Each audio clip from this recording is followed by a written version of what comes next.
Black note names. Here's our keyboard again with all the white note names displayed. Let me go to this C here. The black note next to that C, slightly higher in pitch than that C, so just on the right side of the C, we call it C sharp. And we write it like this. The sharp sign means that it's higher in pitch. So C sharp means higher in pitch than C. But of course not so high as D, since the black key is in between the C and the D. Of course, on this keyboard you can find more C sharps. Here they are. The next black note is slightly higher than the D, therefore we call it D sharp. And here are all the other D sharps on this keyboard.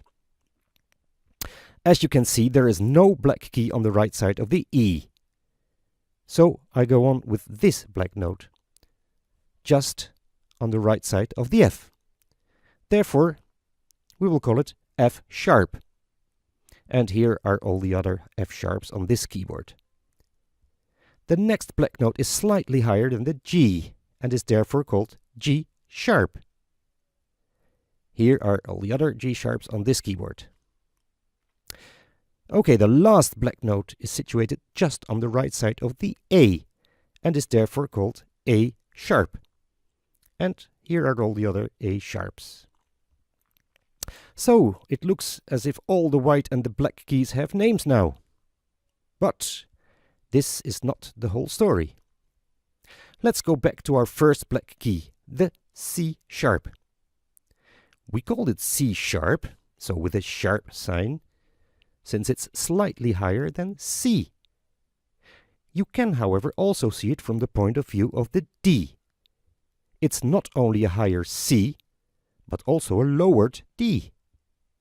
Now we call a lowered D a D flat, and we write it as follows. So the C sharp and the D flat are exactly the same note, only written differently.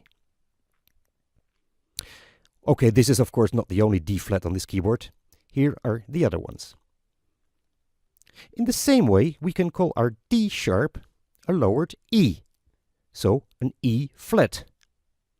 And here are the other E flats on this keyboard. The F sharp is in the same way also called G flat. And here are all the other G flats on this keyboard. The G sharp is also called A flat. And these are all the other A flats. And finally, the A sharp is also called B flat. And with all the other B flats on this keyboard, we've named all the black keys. Now, once more. Black keys always have two names for the same key. Whether it's this key, this one, this one, this one, or this one. We call two note names that design the same note enharmonic equivalent. So, for example, this C sharp and D flat are enharmonic equivalent because they are one and the same note. So, now we've named all the white and all the black keys on the keyboard. It's very, very important that you learn as quickly as possible all the note names. You will absolutely need them to follow this course. So, before going on, practice them so that you know them all. To resume. To find the note names, you have the following rules. The C is just on the left of a group of two black keys. From the C, it's easy to find the other white keys. They are in alphabetical order and go from A to G. And to find the black keys, a sharp means higher, a flat means lower.